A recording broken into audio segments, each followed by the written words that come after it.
Hello, I'm CC Richards. And I'm Dr. Solina Richards. Welcome to the Conversation Corner. We're excited that you're all joining in with us tonight. We have some great continuation we were talking about last week about seasons of change. And we're going to be sharing and expounding on it just a little bit more. And so I just wanted to welcome you once again. We're excited that you joined with us. And Dr. Solina, if you want to just share a little bit about, just pick up from where we left off on our seasons of change. We're talking about mindsets and things like that, that will really benefit and help those who are viewing. Well, we're excited that you're joining us again tonight. We look forward to, as we've said from the very beginning, being a blessing, being an encouragement, being a source of just positivity in your life. You know, we got a lot going on in the world. It's all kinds of stuff going on. And so we just want to be here to encourage those of you who just say, I just need a little to get through this week, to get through this day. And so we want to welcome you all back here to the Conversation Corner. We're going to talk a little bit more about the seasons of change. And of course, I warned you in the beginning, we talk a lot about our kids because they are so much a part of our life. So you hear some stories about them as we get through tonight. But we're going to jump back into talking about seasons of change and how to navigate them, how to get through them, the right perspective in terms of how to look at what change, when change happens, to make yourself better prepared for it. And so we're going to jump right in with that. Well, you know, Dr. Sling, you said something very interesting. You were talking about our kids. You know, we got old kids now. We just celebrated 37 years of marriage. You know, our kids are old people. A 35-year-old, soon to be 36-year-old, and a 40-year-old, and both are married. So our family has expanded, right? They're married. We have 8 grandchildren now, right? We're talking about seasons of change. Okay, we can't parent our children as if they were younger anymore. We're parents to older kids, so that's change for us. And it's compounding change. Those of you that work in finance or in banking, you understand the term compounding. Change in our life was compounding, meaning that when our children came of age, that's a big change. When they move out of your house and stuff that used to be a certain way no longer is. Junk that used to be junky now ain't junky because they ain't there making a mess. Quiet that is now, that was once noisy because they were there, they're not there anymore. And so these are changes that take place in your life. So for us, the change was compounding because we're dealing with adult children. Then they went out and found spouses. Guess what? More change, compounding change. Then those people that they went out and found and brought back home came with kids, had kids, grandkids, more change, some compounding change. And so that's what we mean when we talk about compounding change. Life can do that for you. For example, if you're in a season right now, you know, things are going on in the economy and people trying to figure out how to make things work, and some people are looking for jobs, some people are quitting jobs. Change is happening all around us. And so we hope to just share a few things tonight. We're going to cover 3 major tips of how to look at change. My husband says all the time, if you change the way you see a thing, the way you see the thing will change. And so for me, that means a lot of different things in a lot of different contexts. For example, if you are going through a relationship change and you're trying to figure life out and trying to navigate through that, you've got to realize that there's some changes you probably need to make in your life because of it. Whether this was a bad relationship, or maybe it's just one that just ended. Maybe, you know, just a season of change. A person moved away, or maybe they died and they're no longer in your life. The change still happens. And so you have to learn to navigate that change. And we use the word navigate a lot because life is like driving. You know, it's like driving a car. You got to watch out for the potholes, and you got to watch out for the debris in the road, and you got to watch out for the driver that's not paying attention, or the driver that's texting and driving. So life to us has been like a navigation. And so we go jump on in and talk about those things that you often think about in terms of that change. Well, you know, I was thinking about what you just said. Is there a thin line between mental wellness and mental illness? Is there a thin line? between mental wellness and mental illness, because we hear a lot of the stories that's going on right now, all over the news, what's happening in the world, right? And you hear a lot of people talking about mental illness, depression, suicide, things like that, right? And the importance of mental wellness, how you feed your mind, feed your thoughts. You've heard me say before, you got to give your mind two things every day. You got to give your mind a target, and you have to give your mind an instruction every day, or your mind will automatically play the reruns of your past. Absolutely.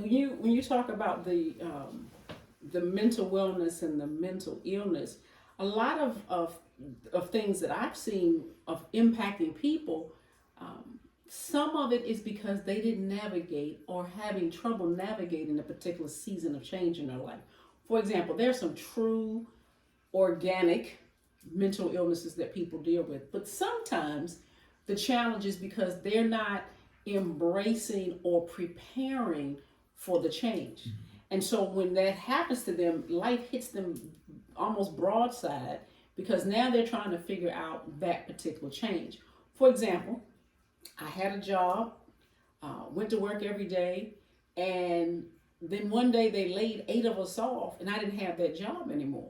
Well, that came at a very chaotic season in our life where I needed that job, but now the job was gone. And I remember when I called my husband and say, honey, come pick me up because they just laid 8 of us off. He looked at me and smiled. And I thought, has he completely gone crazy? Because I knew that we needed that job. Well, to him, that was a signaling of a season of change. He was mentally already somewhere down the road in a change that I wasn't even thinking about. And I say not even thinking about because all I knew to do was to go to work and work my job, collect my check, and pay the light bill. That's what we do. And so when this happened, he just smiled. And I was like, what are you smiling about? Did you hear what I just said? He said, yeah. But let me tell you why that was so significant. That was the beginning of a season of change in my life and for my life. And what I mean by that is we launched into business 6 months after that happened. And we never looked back. If I didn't do or follow the advice that my husband always gives is how you see the thing will change how you see the thing, I would have been a mess because I wouldn't have known, well, what are we going to do or how are we going to survive or what are we going to do next? But from that day to this, which is what, 17 years? 17 years. 17 years later, I've not had a job. I've not had a 9-to-5 job for 17 years because that happened. It launched us into a new season of life for us. We became entrepreneurs. We've written books. We've done ministry. We've traveled. But because I embraced that change, didn't say it was easy. Didn't say I wasn't scared. But I embraced it nonetheless. And because of that, I have become a whole next level me than I was the one that showed up and went to work every day. So talk a little bit about, though we're going to talk about 3 points tonight. So I want you to go ahead and jump into that first one. Yeah. So when we talk about seasons of change, and again, we understand and put things in perspective. You could be doing well with your parenting, but your finances is all messed up. You're going through some changes like what Dr. Solina was saying, what we went through. Or you could be going through a divorce, or you could be getting married. All of these represents a seasons of change. So one of the things we wanted to share, some nuggets we wanted to share of what you can do to properly navigate wherever you are, or if you feel stuck. How do I navigate, right, or get my car out of the mud if my tires are spinning? What are some of the practical things that we can do? First of all, this is some tips I want to share. We're going to expound on it a little bit. First of all, do not be ignorant of the change. Okay? Do not be ignorant of the change. Hosea chapter 4, verse 6 in the Bible says, my people perish from what? A Lack of knowledge. A lack of knowledge. So don't be ignorant of the change. Can you think of an example how somebody can be ignorant of the change or in relation to Here's what a we're talking great one. And you all that are watching and hearing us share over time will hear several points. One, we talk about our children all the time. Two, we talk about our grandchildren all the time. Three, we talk about being married for over 30 years. So an example of not being ignorant of change, I'll use marriage as a reference. When we met 37 plus years ago, we developed the habit of talking all the time. We talked about everything. We would sit in the bathroom and close the door, and everybody thought we were crazy. But we talked about everything all the time. There was nothing we didn't talk about. We would lay on the couch in the middle of the night and just start talking about stuff. So for point number one is not to be ignorant of the change. The reason I tell you about how much we talk, because there came a season where we stopped talking and we hit the hard place in our marriage where we didn't even want to talk to each other. Remember, we said we're going to be transparent with you all. Absolutely. So what we had to figure out is what was once this warm and thriving and healthy relationship now felt like it was being ripped at the seams because we were ignorant of a change that was taking place in our lives. And that change for us is we weren't talking like we used to. We were listening to other people and we were talking to other people and other people had our ear, but we weren't talking to each other like we used to. And it was doing damage to our relationship. Yeah.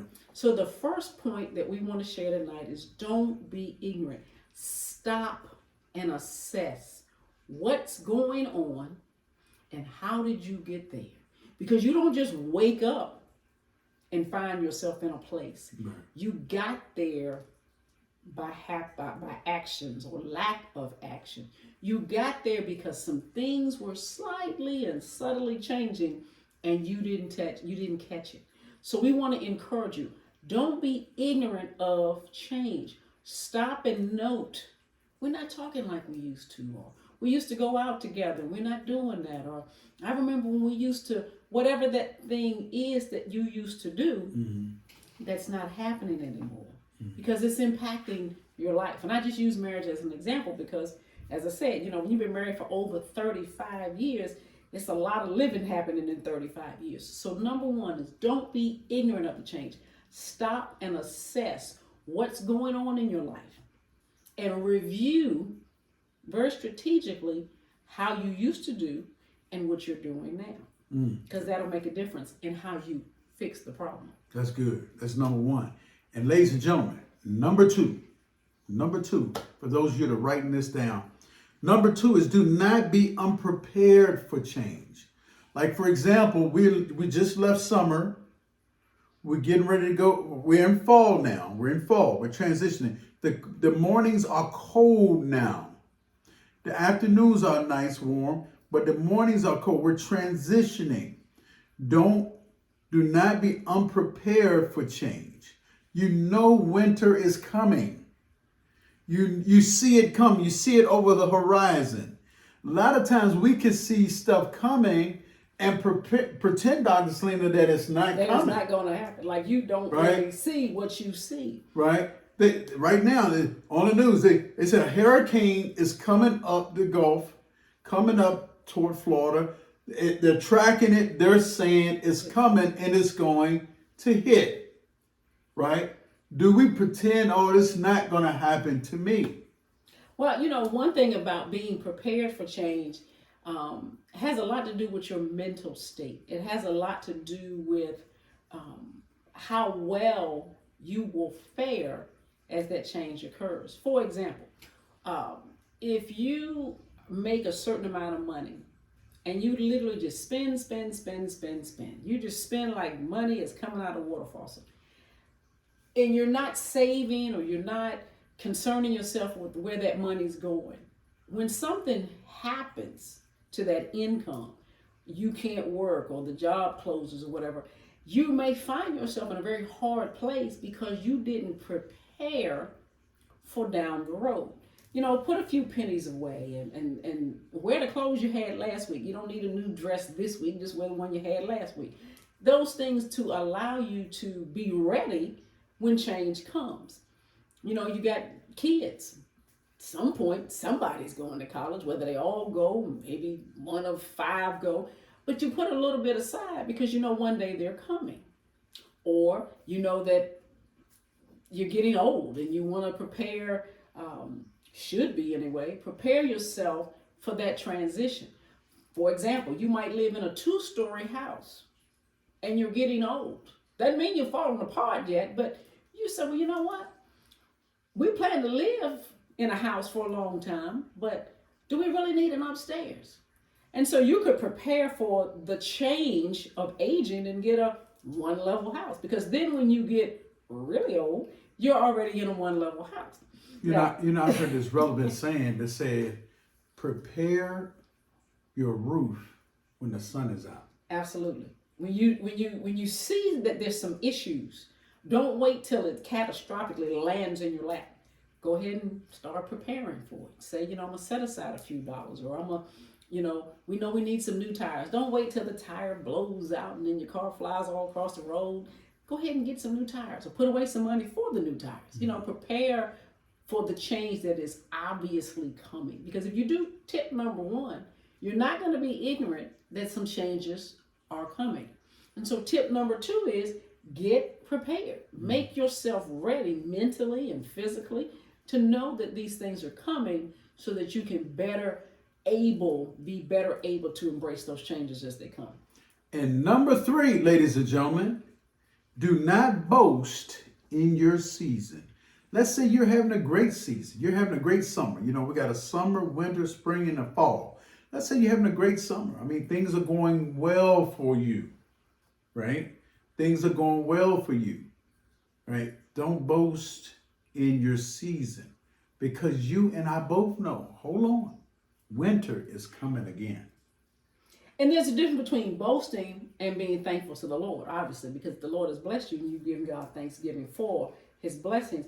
But for me to hear don't boast in your season, meaning don't take for granted that you had to get there. Don't take for granted that you found yourself in that good season, because God obviously has blessed you or is bringing blessings into your life. So you want to always remember, and I'll just reference this because it's tagging a lot of things we talk about together. Deuteronomy says it's God, it's the Lord thy God that gives you the ability to get wealth. So whether you're talking about wealth in your mind, wealth in your finances, wealth in your relationship, God is gracing you and giving you the ability. Because see, we've been married so long, we kind of think the other's thoughts and kind of know how they're going to react to things. But that's over time. So for me, not boasting, meaning just don't act like it was just you. Yes, you have to put in the work. Yes, you have to get out and do your part. But just always remember that God is blessing you. God has brought you the increase. God has allowed these good things to happen to you. So always remember that the Thanksgiving and celebration should always go to God, not yourself. Because some people have tried for years to do the same thing that you're trying to do, and it didn't work out for them. So if there shall be any boasting, let it be in and unto the Lord. I want to share something. I want to take it back for a second. I want to share something out of Dr. Solina's book, Bound in My Freedom. Powerful book. It's for men and women. You said something that really struck me in chapter 4. You said, and again, this is for those who are viewing that may be in this place. And again, we're talking about navigating the seasons of change, and we gave some tips. But just this little excerpt here says, she's an adult now. It's time to make adult decisions. It is time for decisions about jobs and careers, a permanent relationship, and even children. Although she is physically grown, emotionally, she is still that little girl, the one looking for the father to love and protect her. So the journey of a broken child functioning like a grown woman begins.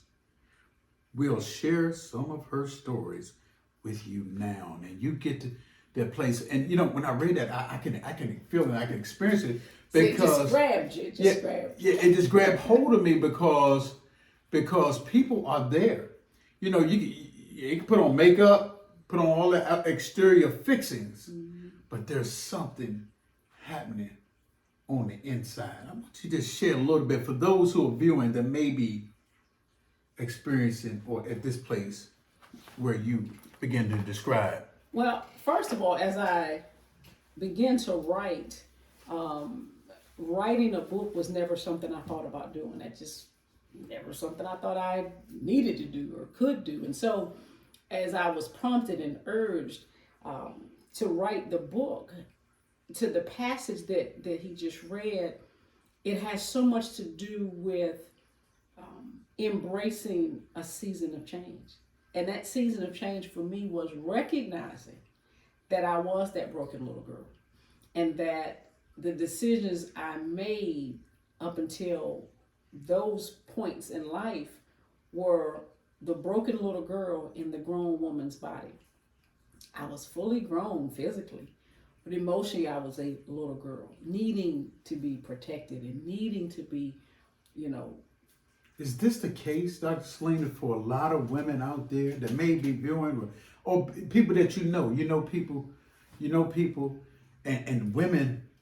Is it a lot of women that could be experiencing that he right says now? a lot of women, but y'all know it's a lot of men out there. Oh, absolutely, too. absolutely. It's a lot of broken little boys in grown men bodies, and they make all these crazy decisions. And imagine, if you will, the broken little boys in the grown men bodies meeting the broken little girls in the grown women bodies, and these two come together. You talk about disaster on a freight train with no brakes. That's a mess needing a messiah.